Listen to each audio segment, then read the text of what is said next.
Bonjour. Que la paix et la grâce de Dieu soient avec nous. Nous bénissons le Seigneur qui nous accorde ces bons moments de nous retrouver pour l'adorer, pour lui amener nos fardeaux et aussi pour nous asseoir et l'entendre parler, pour l'écouter. Merci à Jude pour ces moments d'adoration. Merci à l'équipe musicale. Nous pouvons reprendre aussi place. Que Dieu vous bénisse. Qui peut me rappeler la prédication du dimanche passé? Ça commence bien.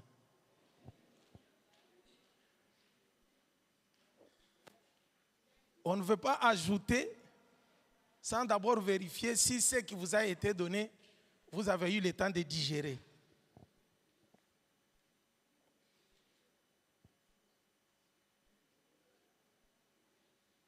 Qui avait prêché le dimanche passé? À passer Jessica. Bon, qui se rappelle alors de la prédication? Pas en désordre, nous sommes dans la maison du Seigneur. On lève la main, comme à l'école. Celui qui a le courage. Donc dans cette église, vous avez reçu l'esprit de timidité. Ce n'est pas l'esprit de courage. Quel esprit avez-vous reçu? Pasteur Jessica. Tourne toi-même dans la salle, regarde. Eh mon Dieu.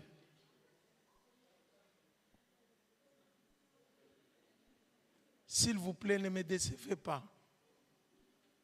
Pasteur Jessica est là. Oui, ma soeur. Tu t'appelles comment? C'est l'hébreu Aude. L'hébreu Aude. Aude. Oui. Ah, maintenant je sais que nous avons deux Audes. Merci. C'est l'amour dans le Seigneur. L'amour dans le Seigneur. Dans le Seigneur.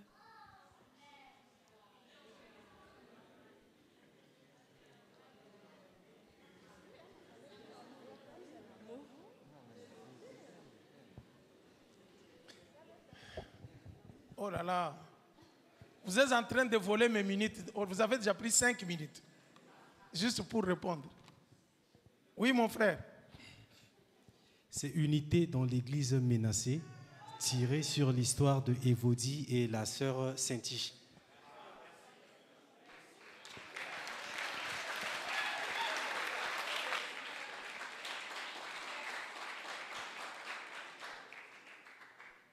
Quelqu'un peut ajouter? Hein? L'unité qui a été menacée par la division de Évodie et Saint-Tige. Qu'est-ce que vous avez retenu dans cet enseignement?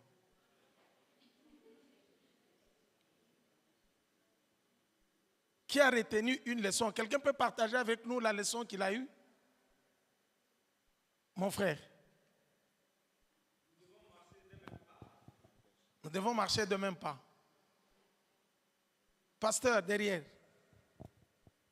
Deux personnes. Oui, oui. Ok. Alors, ce qu'on a retenu là, disons, le dimanche dernier, c'est de telle manière où est-ce que le conflit qui existait entre ces deux sœurs ont affecté l'Église. Alors, il en a aussi de notre génération, de notre temps, que des conflits qui surgissent au sein des départements, dans l'Assemblée, peuvent aussi affecter l'Église et à ce point d'amener jusqu'à des désaccords et voire même des haïssements et des rejets, et ce qui affecte au fait l'Assemblée de Dieu. Donc il est question qu'on soit des partisans de paix, de chercher à ramener la paix, même si le frère à côté de toi t'a emprunté de l'argent ou quelque chose du genre et qu'il ne veut pas te rendre, ce n'est pas une raison de fuir le frère ou alors de haïr ce frère, mais plutôt d'être toujours là et de ne pas penser à ces choses, que le Seigneur même l'aide à ce qu'il revienne vers toi pour pouvoir te payer ses dettes ou voilà. En général, c'est sur ce en haut on a partagé le dimanche dernier. Merci beaucoup, pasteur. Que Dieu vous bénisse. La division entre les frères et sœurs peuvent affecter toute l'Église. Ne soyez pas la cause d'une division dans l'Église. C'est une malédiction qu'il ne faut pas souhaiter avoir. Tu peux avoir des problèmes avec les hommes, vous allez les régler. Mais si tu as les problèmes avec Dieu, qui va intervenir pour toi? L'Église de Dieu est sacrée. Christ a payé de son sang pour l'Église. Si nous avons parlé de la division les dimanches passés, ce dimanche, nous allons parler de l'unité de l'Église. Voilà pourquoi j'ai intitulé ce message « L'unité dans l'Église témoigne la présence de Dieu ». L'unité dans l'Église témoigne la présence de Dieu. Pour cela, je vais nous demander, moi j'ai utilisé la version Semeur, multimédia, j'ai utilisé la version Semeur. Nous allons lire deux textes. Jean chapitre 17, le verset 20 et 21. Et deuxième texte, c'est Éphésiens chapitre 4, du premier verset jusqu'au verset 3. Mais ce serait le verset 3 qui est le socle de notre message. Jean 17, 20. Est-ce que vous pouvez nous projeter?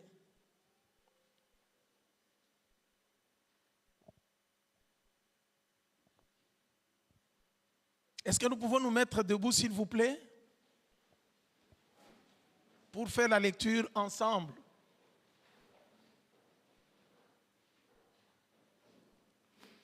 Une, deux, trois. Ce n'est pas seulement pour eux que je te prie, c'est aussi pour ceux qui croiront en moi.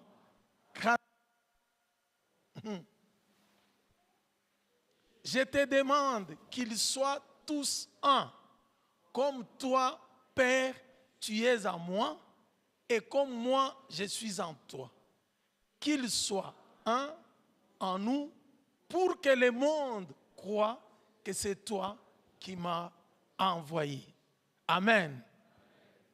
Nous pouvons reprendre place. C'est notre premier texte. Nous lirons le deuxième texte après. Prions le Seigneur. Peur de toute grâce et de toute bonté, nous sommes là pour t'écouter. Parle-nous, Seigneur, que nos cœurs soient disposés à t'écouter. Fais par le Saint-Esprit que nous ne soyons pas des auditeurs oubliés, mais que nous puissions mettre en pratique ta parole. C'est au nom de Jésus que nous avons ainsi prié. Amen. Jean 17, c'est ce qu'on appelle la prière sacerdotale. La prière de Jésus-Christ, la dernière prière de Jésus-Christ pour ses disciples dans l'évangile selon Jean. Il prie, il savait qu'il devrait maintenant aller à la croix. Il commence à prier pour ses disciples. Quand vous lisez Jean chapitre 17, vous verrez que Jésus commence par prier pour lui-même. La première partie, il prie pour lui-même. Seigneur, j'ai fini ta mission, Père, j'ai accompli tout ce que tu m'avais.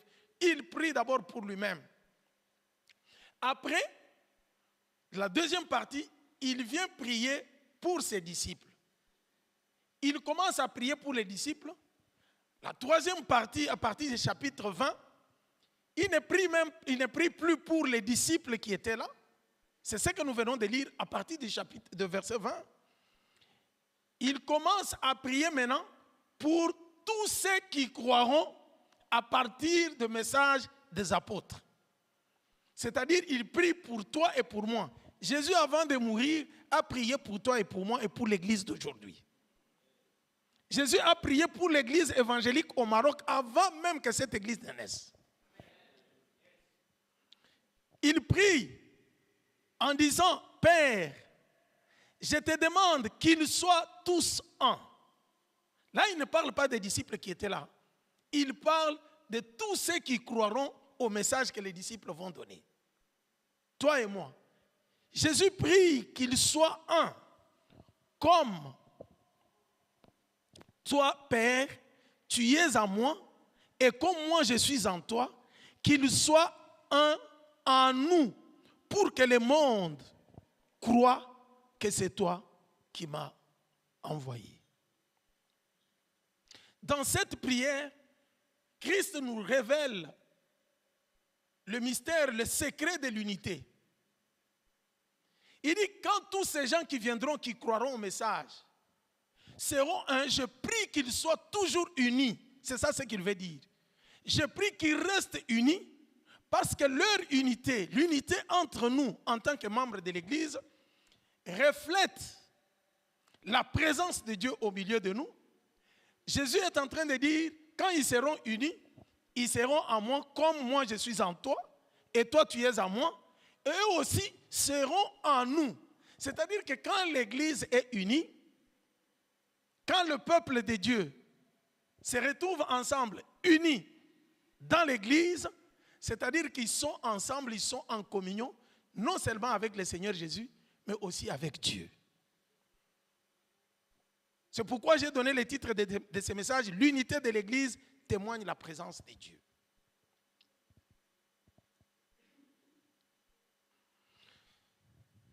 Nous pouvons comprendre par ce message que dans la dernière prière de Jésus-Christ, il prie pour l'unité de l'Église, de toi et de moi.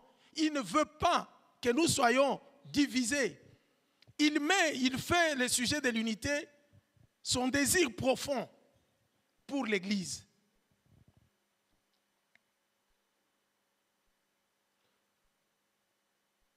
Quelqu'un se posera la question, mais quand on parle de l'unité, qu'est-ce que ça veut dire?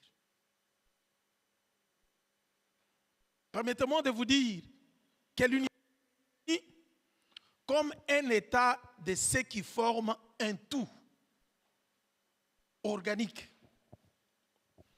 Malgré les différences qui peuvent se manifester des éléments qui les constituent. Qu'est-ce que cela veut dire? C'est-à-dire que nous formons un corps ensemble, malgré que nous soyons différents. Malgré que nous venions des origines différentes, que nous venons de cultures différentes, nous sommes tous unis pour former un seul corps.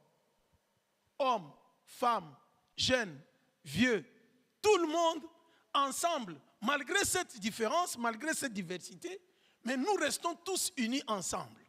C'est ça ce que je veux dire par l'unité.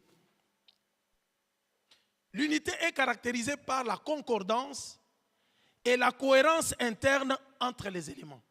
C'est-à-dire que tous les membres doivent vivre en harmonie, en concordance, ensemble, en s'entendant et non en se divisant.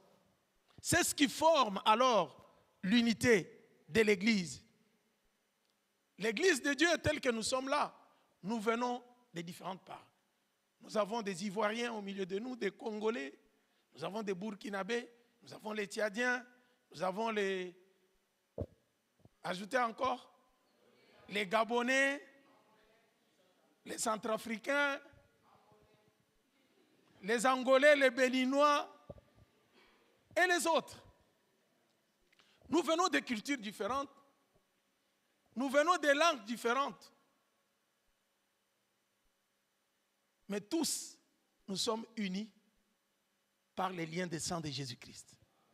Dans l'Église du Christ, malgré notre diversité, Christ prie pour que nous puissions demeurer ensemble. De façon que quand nous venons à l'Église, il n'y a plus question de langue, il n'y a plus question de race, il n'y a plus question de nation, il n'y a plus question de tribus. Nous tous, nous formons un seul corps autour du sang de Jésus-Christ.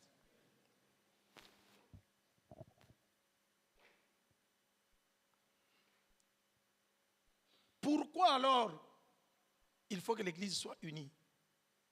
Je pense que vous l'avez entendu dans mon langage.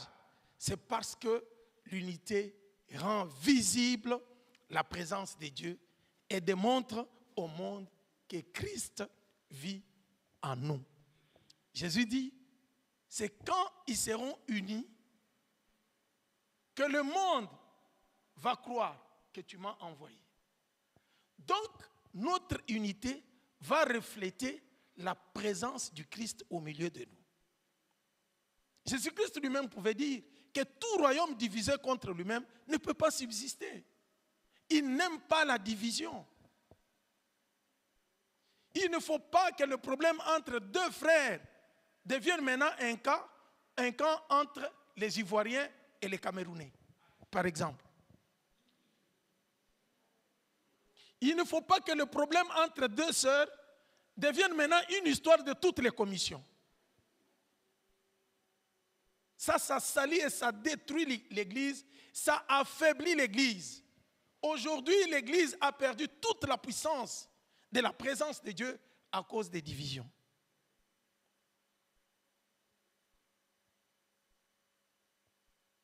Et le diable, connaissant la puissance que Dieu a donnée à l'Église, la force que représente l'Église sur la terre, il joue beaucoup sur la division. Il dit, je veux les rendre faibles en les divisant. Donc j'aimerais dire que tout celui qui cherche à diviser, les frères et sœurs travaillent dans les camps du diable. Et ils travaillent pour le diable. Au lieu d'être serviteur de Dieu, il est serviteur de Satan au milieu de nous.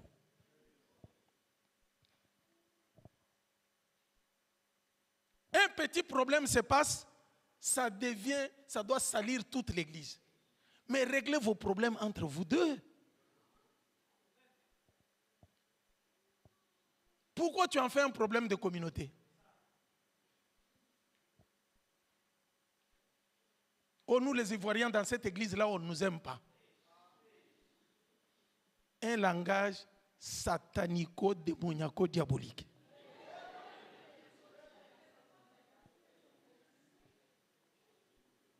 Pourquoi tu veux mettre toute ta communauté dans tes conflits? Pourquoi? Trafic d'influence. D'ailleurs, quand ils parlent comme ça, là, c'est ton problème personnel, tu sais ce que tu as fait. Les CP, ils sont toujours comme ça. Ils veulent prendre les décisions sur nous. Sur vous qui? C'est un problème qui te concerne toi seul. Tu as pris l'argent d'autrui, restitue. Quand on commence à te parler dans cette église-là, on ne m'aime pas. On ne t'aime pas puisqu'on te demande de restituer. Tu commences à frustrer ton frère, ta soeur. Il y a des gens qui sont faibles dans l'église. En venant, ils se disent, pour eux, quand ils viennent à l'église c'est un lieu d'amour. C'est un lieu de l'unité. Quand ils viennent avec la foi faible, qui n'est pas affermie, tu lui fais comme ça, il dit non, même dans l'église, on fait des choses comme ça. Je n'irai plus là-bas. Et tu deviens une pierre d'achoppement pour quelqu'un d'autre. C'est l'unité qui montre que Dieu est parmi nous. C'est l'unité qui fait que l'église soit une église forte. N'est-ce pas que dans ce monde, vous connaissez les adages qu'on donne? L'union fait la force, n'est-ce pas? La division affaiblit l'église sous toutes ses formes. Même entre deux frères et sœurs. Même entre nous. Même entre les commissions. Et la division ne commence pas que l'église se divise, ça commence toujours par une ou deux personnes qui ne s'entendent pas. Et le conflit est généralisé. Comme les gens aiment s'identifier aussi dans des personnes, il prend parti de celui pour qui il a vraiment, pour qui il a de bonnes relations, quoi, avec qui il a de bonnes relations. Même s'il est en tort. Et c'est là, l'Église. Christ a prié pour que l'Église reste unie. Une Église unie, c'est une Église forte qui manifeste la présence de Dieu. Une Église divisée, c'est une Église faible qui ne peut pas refléter le corps du Christ. Quand nous sommes unis, nous sommes un témoignage dans ces pays. Il y a des gens qui regardent la façon que nous vivons. Moi, j'ai déjà entendu certains témoignages. Je reçois les gens qui ne sont pas des chrétiens, qui disent, nous sommes venus chez vous, puisque nous avons que chez vous, il y a de l'amour.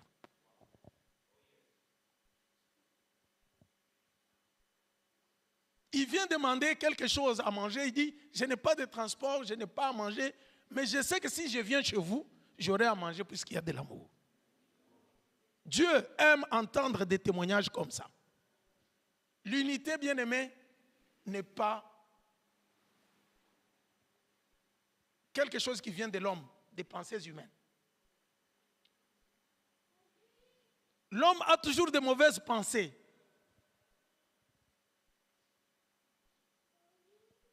L'unité vient de Dieu. C'est Dieu qui est l'initiateur de l'unité. Nous avons vu dans la prière sacerdotale, n'est-ce pas? Jésus prie pour que les disciples restent unis.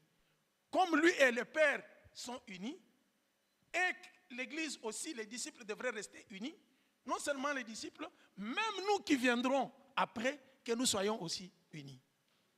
Les souhaits de Dieu et la volonté de Christ, c'est que l'Église reste unie. Faisons attention, bien-aimés, avec tout ce qui peut nous diviser. La source, donc l'origine des divisions, la source des divisions est toujours attachée à l'homme. Il y a beaucoup de paramètres qui peuvent faire que nous ne puissions pas être unis. Si on ne s'entend pas même par la langue, c'est déjà un sujet de division. Vous pouvez faire semblant, vous savez, la division dans ce monde, l'unité dans ce monde, c'est une unité qui est toujours fragile. Même dans un même pays.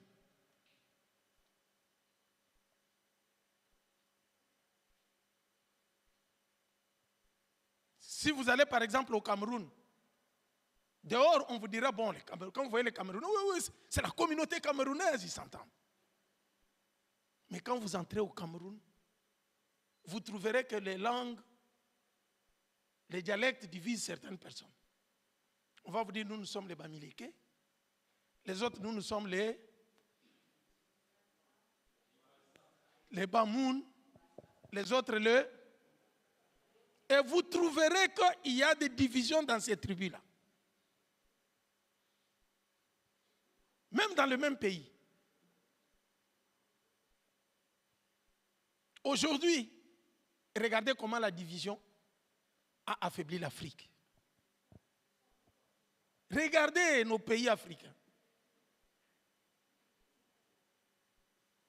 Si je veux aller en Centrafrique, je vais chercher le visa. Si je veux aller au Cameroun, je dois aller prendre le visa, n'est-ce pas? Mais si je veux aller sur l'espace Schengen, je prends le visa d'un seul pays et je me promène dans tous les pays Schengen. Ils ont compris le principe qu'il faut être unis pour devenir fort. Et en Afrique, la mentalité n'est pas encore développée. Vous trouvez les dirigeants qui se créent des problèmes, on utilise tel pays pour combattre tel pays. Et ça a retardé l'Afrique. L'Afrique ne peut jamais se développer par manque de l'unité. Et le diable le sait très bien, pour affaiblir les gens, pour qu'ils ne progressent pas, pour qu'ils n'avancent pas, pour qu'ils n'y aillent pas, qu'ils ne soient pas forts, il faut les diviser. Une église divisée, c'est une église exposée à l'explosion.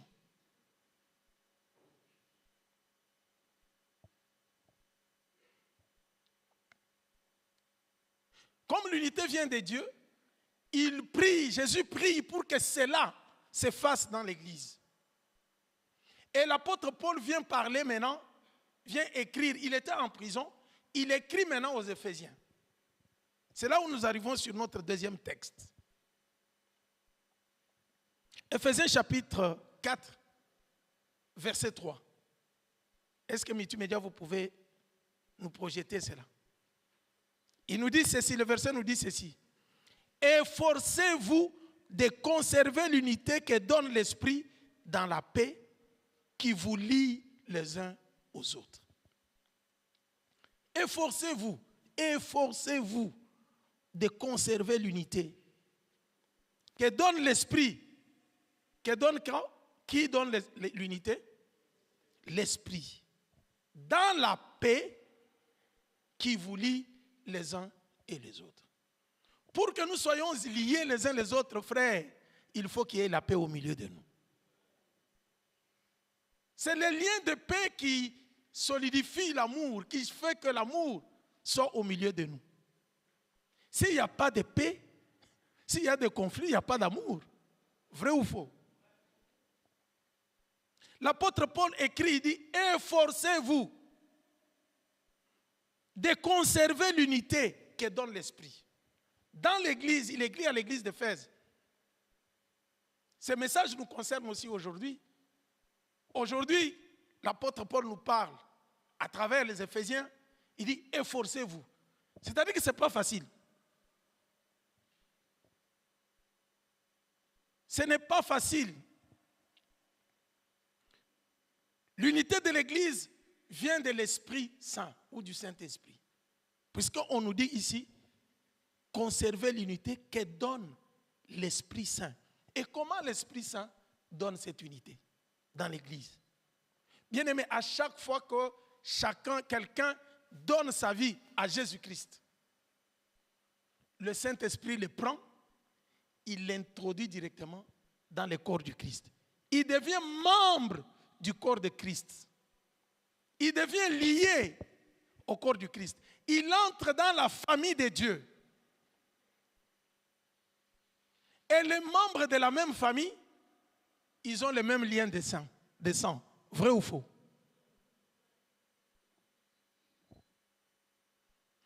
C'est pourquoi l'apôtre Paul ne dit pas créer l'unité entre vous. Non. Il dit conserver l'unité qui vient de l'Esprit. L'Esprit nous a déjà unis, que vous le vouliez ou pas. Si vous êtes un membre de la même famille, vous avez la même lignée de sang, vous avez la même ADN, n'est-ce pas? Vous ne pouvez pas, même si vous dites aujourd'hui, je n'appartiens pas à cette famille, vous n'allez pas changer votre sang.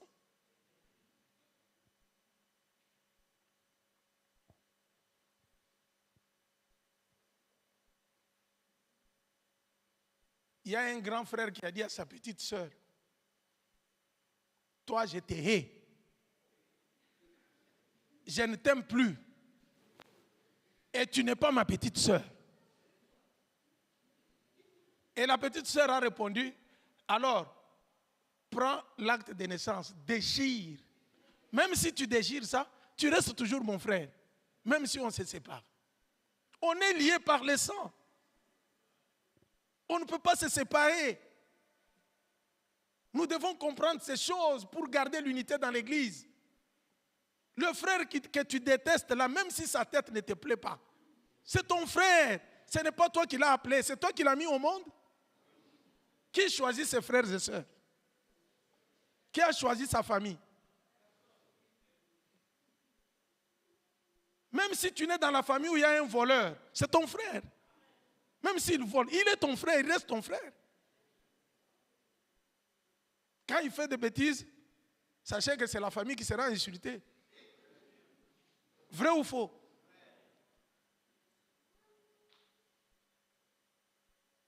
L'apôtre Paul dit aux Éphésiens, conservez l'unité que vous avez eue de l'Esprit, que vous avez reçue de l'Esprit. Nous devons faire un effort pour conserver ce que l'Esprit nous a déjà donné. L'unité est déjà donnée par le Saint-Esprit en nous ajoutant au corps du Christ. Le corps fonctionne d'une manière bien ordonnée. Il ne fonctionne pas en désordre. Et quand nous étudions comment le corps fonctionne, cela peut nous donner vraiment la leçon de l'Église du Christ. Nous verrons que dans les études des Corinthiens, Paul compare l'Église au corps. Quand le corps travaille pour montrer l'unité, quand le corps travaille pour montrer qu'il y a l'unité, le corps travaille d'une manière ordonnée. S'il y a un dysfonctionnement dans le corps, c'est la maladie et le corps risque de partir, de mourir. Les médecins le savent. C'est pourquoi ils étudient la physiologie, le fonctionnement du corps, et ils étudient la physiopathologie, quand il y a une maladie qui s'installe dans le fonctionnement. Quand le fonctionnement commence à ne plus être ce qu'il faut dans les normes. On parle maintenant de la maladie. On parle de dysfonctionnement. Et les choses, il n'y a plus d'équilibre. La vie est menacée là où il y a le dysfonctionnement. Et c'est ce qui crée la division dans l'Église. La division crée les dysfonctionnements. Affaiblie. Comme la maladie affaiblit le corps, l'Église est affaiblie par des divisions. Jésus n'aime pas la division.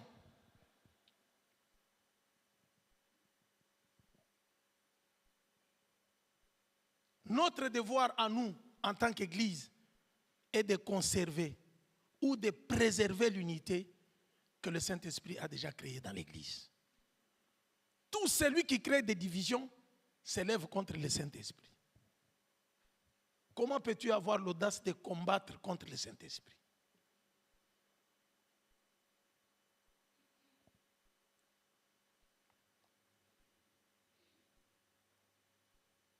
Chacun doit chercher à garder son origine. Et les gens recherchent leur origine. Mais nous avons l'origine céleste. Nous sommes unis par les liens de sang et nous appartenons à la famille de Dieu. Et quand on appartient à la famille de Dieu, on recherche toujours sa famille. Et c'est comme ça que tout celui qui a accepté Jésus-Christ, même au Burkina, même au Congo, même en Amérique, même en Indonésie, quand il arrive au Maroc, il doit chercher sa famille.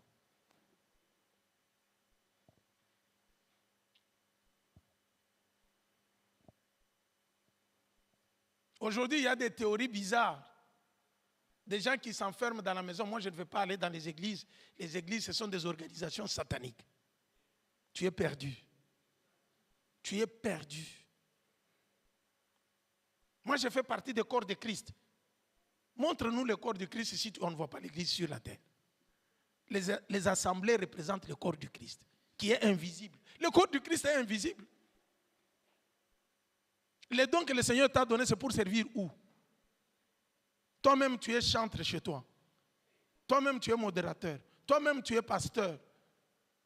Toi-même, tu es diacre. Toi-même, tu es tout. Je vais m'isoler pour chercher Dieu. On ne refuse pas. Isole-toi, cherche le Seigneur. Quand tu vas chercher la présence du Seigneur, tu finis. Le Seigneur va te renvoyer dans son assemblée. Pour les servir. On cherche à garder son origine. Rester attaché à son origine. Ne restons pas focalisés sur les origines terrestres. Moi, je suis du Togo. Moi, je suis de Bénin. Moi, je suis de Gabon. Moi, je suis de Sao Tomé Principe. Mais ça passera. Mais où est-ce que tu seras quand tu vas mourir? C'est pourquoi je nous ai dit, nous avons l'origine céleste qu'il faut conserver. Bien-aimé, je t'en supplie aujourd'hui. Ne perds pas ton origine céleste pour les choses de ce monde. Regardez l'exemple de ce que nous voyons comme les vedettes de ce monde, ce qu'ils font. Je sais qu'il y a beaucoup de gens qui aiment le football ici, n'est-ce pas? Vous allez au café pour voir quand il y a Real Barça. J'ai suivi récemment que malgré la distance, malgré l'immigration et tout ce qui s'est passé, à l'époque de colonisation et tout ça, il y a des Noirs, excusez-moi d'utiliser ces termes, de l'Afrique qu'on avait pris, qu'on avait envoyé dans d'autres pays qui sont partis là. Aujourd'hui, nous avons des Noirs américains, et c'est comme ça. Il y a un joueur célèbre de Real de Madrid, Vinicius Junior. On venait de faire son ADN. Malgré qu'il est brésilien, n'est-ce pas? On le voit, il est brésilien, il joue au foot, il joue pour l'équipe de Brésil. Mais on vient chercher son ADN, on trouve qu'il est d'origine camerounaise.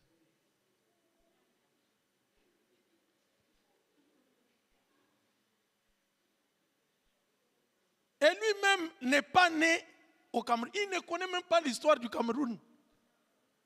Mais on vient trouver qu'il a son origine du Cameroun. Un deuxième exemple, le boxeur Mike Tyson. Il est connu de tous, n'est-ce pas? Mike Tyson a combattu en tant qu'Américain. Il a fait des KO et des KO. Mais on vient de faire le test d'ADN de Mike Tyson. On lui dit qu'il est d'origine de la République démocratique du Congo. Et récemment, pour ceux qui suivent les informations, Mike Tyson est parti en RDC pour dire « Je dois aller voir mes parents, mes origines ». Et il cherche à investir en République démocratique du Congo. Si les gens de ce monde qui n'ont pas vécu, qui n'ont pas connu même l'Afrique pendant des milliers, c'est des générations et des générations qui sont aux États-Unis. Mais aujourd'hui, il apprend que mon origine est de la RDC. Son père n'est jamais parti en RDC. Son grand-père n'est jamais. Mais quand il a pris conscience que je suis de la RDC, il est parti. Je l'ai vu embrasser des vieilles femmes qu'il n'a jamais vues. Quelle unité! Est-ce que la nature ne peut pas nous enseigner? Si ces gens peuvent chercher l'origine pour rester liés, attachés à l'origine, pourquoi vous voulez perdre le ciel à cause des choses de ce monde? Notre unité entre nous montre l'unité que nous avons avec Christ et que nous sommes en Dieu. C'est la prière de Jésus-Christ, la dernière prière de Jésus-Christ, qui nous révèle cela. Et chacun me posera, l'autre me posera la question, mais comment peut-on préserver l'unité? Nous allons préserver l'unité en refusant la division, la jalousie et la rancune. Apprenez à valoriser les gens dans ce qu'ils font comme bien, au lieu de les critiquer. Vous vous attendez quand les gens vont mourir, et il était l'homme de bien. Tout le monde commence à écrire qu'il était l'homme de bien. Vous attendez reconnaître le travail de quelqu'un quand il ne sera plus au milieu de vous. Apprenez à valoriser les travaux des autres. Encouragez ceux qui servent le Seigneur. Ça nous aide à créer la paix, à rester unis au milieu de nous, au lieu de critiquer. Qu'est-ce qu'il veut nous faire voir? La jalousie.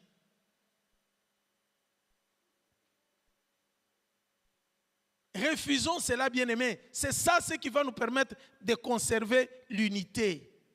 Permettez-moi de vous dire que recherchons la paix dans nos relations. Prions ensemble. Travaillons la main dans la main.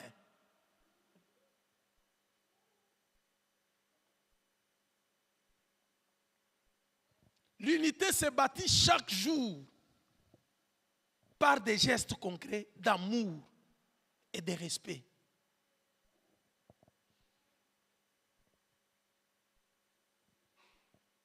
L'unité se manifeste par l'amour.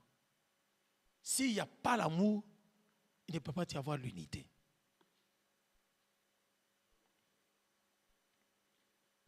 Colossiens chapitre 3, verset 14.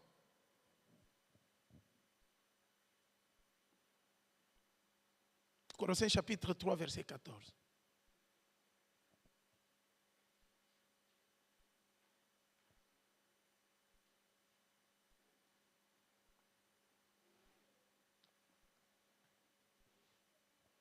Est-ce que nous pouvons les lire ensemble? C'est Paul qui écrit encore aux Colossiens.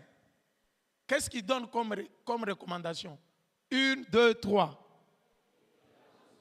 Et par-dessus tout,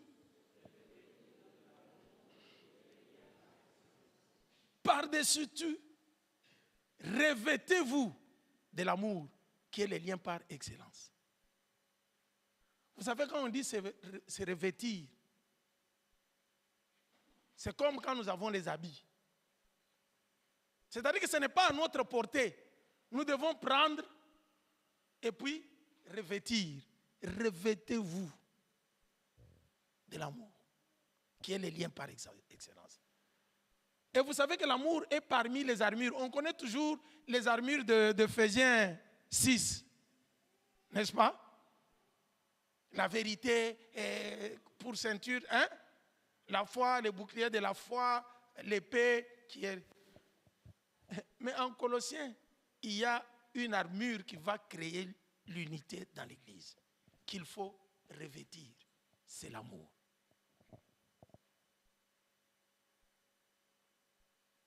Si nous avons l'amour, nous ne pouvons pas jalouser notre frère. Si nous avons l'amour, nous ne pouvons pas concevoir faire du mal à l'autre. L'amour va nous pousser même à encourager, à aider.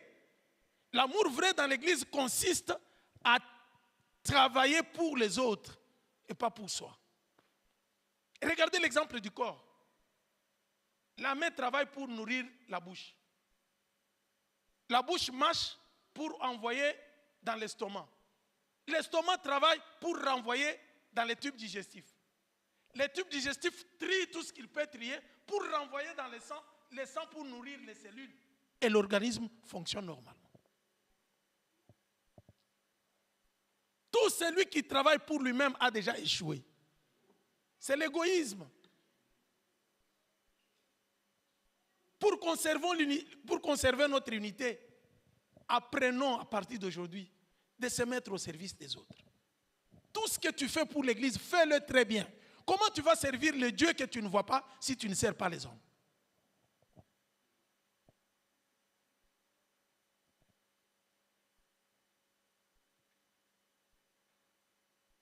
C'est l'œuvre que tu fais à l'Église là qui témoigne que tu sers Dieu. Mais fais-le d'une bonne manière. Pour le Seigneur, pas pour les hommes.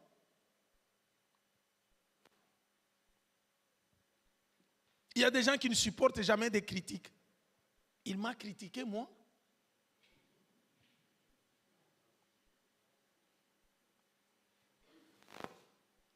Bien-aimé, l'amour est le ciment qui unit le corps du Christ. Sans l'amour véritable qui se met au service des autres, qui pardonne, qui comprend, qui supporte et qui restaure, l'Église est exposée à la division.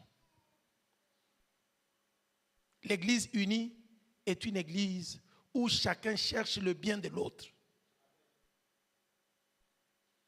L'Église unie est l'Église où chacun valorise l'autre dans ce qu'il fait.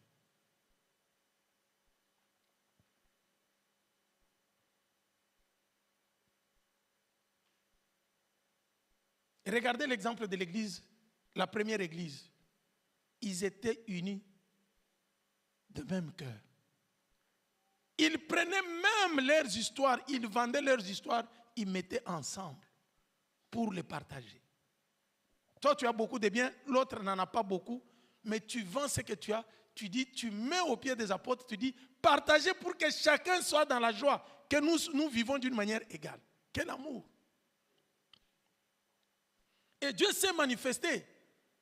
Il y avait des miracles, des prodiges dans l'église primitive, puisque c'était une église unie. Pour montrer que la présence de Dieu était là. Souvenez-vous de l'histoire d'Anania et Saphira, sa femme. Ils ont vendu leurs biens. Ils arrivent au-devant de Pierre pour déposer l'argent. Pierre pose la question, tellement que Dieu était présent, on ne pouvait même pas mentir. Pierre pose la question, c'est tout ça que vous avez amené? Il dit oui, c'est tout ce que j'ai amené. Vous connaissez la réponse de Pierre? Vous avez menti à qui? Au Saint-Esprit. Pierre est devenu Saint-Esprit. Il n'a pas dit vous avez menti à Pierre, vous m'avez menti. Vous avez menti au Saint-Esprit.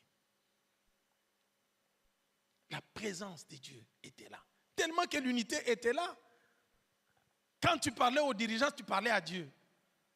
Le Saint-Esprit était présent, en action. C'est comme ça qu'il y avait des prodiges et des miracles.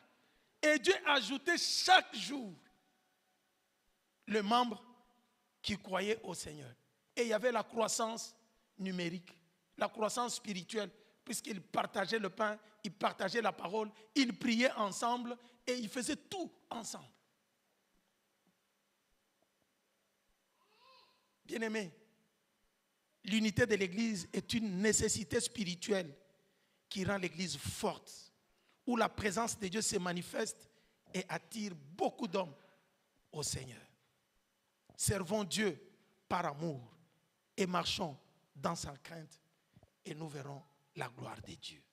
Sans l'amour, nous ne serons pas unis. Aime ton frère, aime ta soeur. Si vous avez des différends, réglez-les. Recherchez la paix avec tous. Que le Seigneur bénisse sa parole.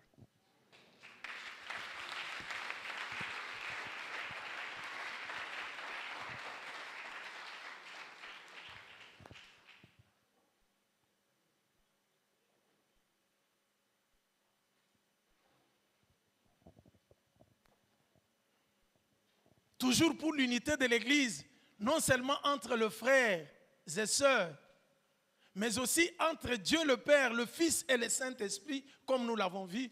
Jésus-Christ, avant de mourir, n'a pas seulement prié, mais il a aussi livré son corps lui-même. Il a institué la scène pour qu'à partir de la table, qu'ils soient unis. Il a réuni ses disciples, il les a mis autour de la table pour célébrer la Sainte Seine.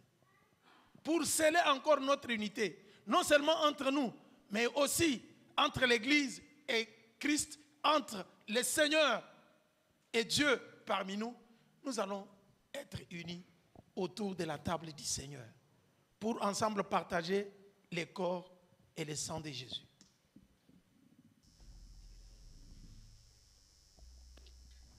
Ainsi, j'invite les anciens qui sont là et ceux qui ont été désignés pour qu'on puisse partager la scène afin de rester unis autour du Christ, unis entre nous et unis avec le Père.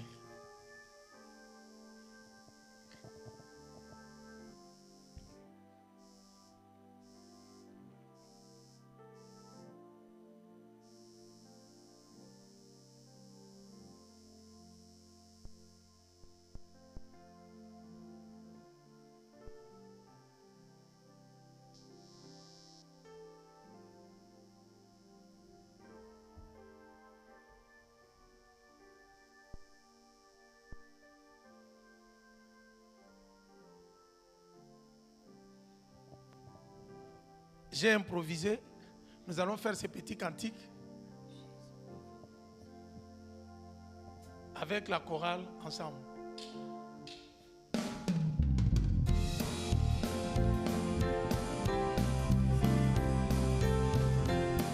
Les cantiques disent ceci: restons toujours unis, mes frères. Restons toujours unis, mes frères. Jésus est parmi nous, comme il nous l'a promis, si nous nous aimons tous. Restons toujours unis, mes frères. Jésus est parmi nous, comme il nous a promis. Mes sœurs, si nous nous aimons tous, restons toujours unis, mes frères. Jésus est parmi nous, comme il nous l'a promis. Mes frères, si nous nous aimons tous. Nous allons prier le Seigneur. Père, nous te disons merci pour cette table qui nous réunit autour de toi. Tu l'as institué, Seigneur, pour que nous puissions rester unis. Non seulement avec toi, non seulement avec le Père et le Saint-Esprit, mais aussi que nous soyons unis entre nous. J'ai prié que cette table, par les liens d'amour, nous accorde l'unité. L'unité avec toi. L'unité entre les frères et sœurs. L'unité entre l'Église et toi qui es la tête de l'Église. Nous te disons merci pour ce temps. C'est dans l'unité que tu manifestes ta présence et ta puissance. L'Église unie, les malades sont guéris. Accepte, Seigneur, que par la Sainte Seine, que les malades soient guéris. Que tous ceux qui ont des problèmes, Seigneur, trouvent la solution. Car Jésus-Christ, tu es la solution envoyée par Dieu dans ce monde pour quiconque croit en toi. Nous avons crié en ton nom. Manifeste ta présence. Au nom de Jésus. Amen.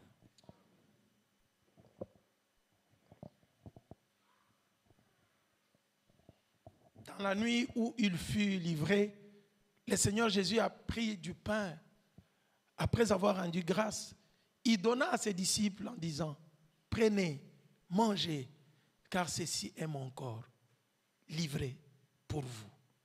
Faites ceci en mémoire de moi.